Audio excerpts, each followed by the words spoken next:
The rain had just stopped when Lena stepped into the restaurant, the kind of place where menus didn't show prices and the lighting made We everyone need to look more discuss confident this than they felt. now. She smoothed the sleeve of her thrifted dress and checked her phone. Oh, No new thank messages. you. Her blind date, arranged through a friend who Oh, swore he thank was you. nice and stable, was already 10 minutes late. Lena slid into This a is small wonderful. table near the window glad and you're opened the enjoying menu it. with careful calm. Her stomach tightened. The cheapest entree cost more than she usually spent on groceries in 2 days. She reached into her purse and felt the reassuring but humiliating fold of a single $5 bill. That was it. $5 and a few coins. She had planned to order water and maybe an appetizer if the date insisted, then fake an emergency call if things went wrong. Survival required strategy. At the table beside hers, Ethan Cole noticed her immediately.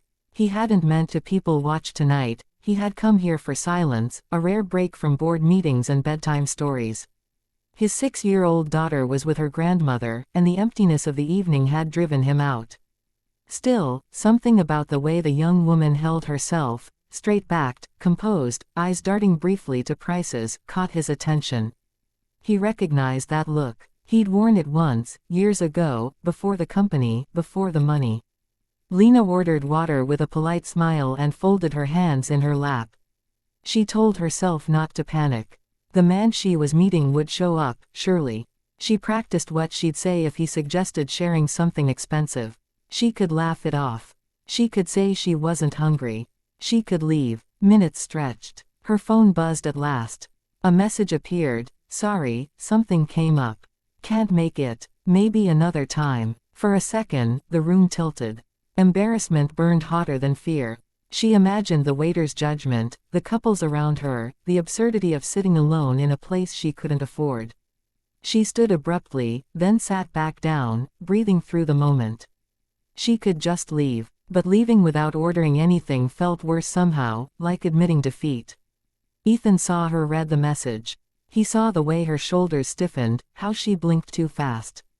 Suspense tightened in his chest, an old instinct stirring. He hesitated, then caught the waiter's eye and murmured something. The waiter approached Lena again. Compliments of the house, he said, placing a small basket of bread on the table. She stared at it, confused. I didn't order. Please, the waiter said gently, and walked away. Lena glanced around, searching for the reason, and her gaze met Ethan's. He lifted his glass slightly, not smiling, not intruding, just acknowledging. Something in his eyes made her pause. She nodded once in thanks. She tore off a piece of bread and let the warmth steady her. Maybe the night didn't have to end in disaster. She ate slowly, aware of the man beside her, aware that he wasn't watching anymore, as if giving her dignity mattered. When she stood to leave, Ethan rose too. Excuse me, he said, voice low, careful. I hope this isn't awkward, but if you'd like company, I was just about to order. No expectations. Every warning bell rang at once. Lena studied him, tailored suit, tired eyes, no ring, a quiet seriousness. He didn't look like trouble. He looked like someone who understood restraint. I can't afford much, she said honestly. He smiled then, soft and genuine. Neither could I, once. Please. She sat. They talked. About nothing important at first, books, the weather, the strange pressure of blind dates.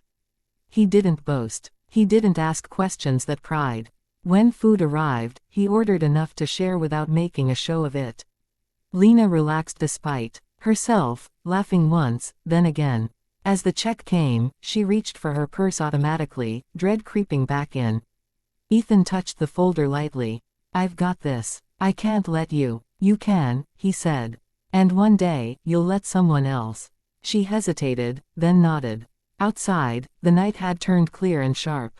They stood under the awning, unsure how to end it. Thank you, Lena said. For tonight. Ethan watched her walk away, a strange sense of unfinished business lingering. He didn't ask for her number. He told himself it was better that way. Days passed. Lena returned to her routine. Early mornings, late shifts, rejection emails from job applications she pretended not to care about. The night at the restaurant replayed in her mind more often than she expected, not as a fantasy but as proof that kindness could exist without strings. A week later, she walked into a downtown office building for an interview she almost skipped. The lobby gleamed with glass and ambition. When she gave her name at reception, a murmur passed between assistants.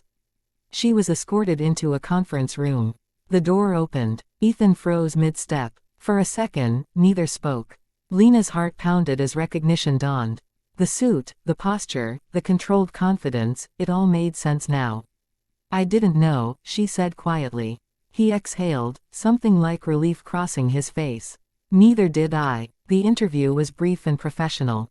Lena answered carefully, refusing to let nerves betray her. Ethan listened, genuinely impressed. When it ended, he stood.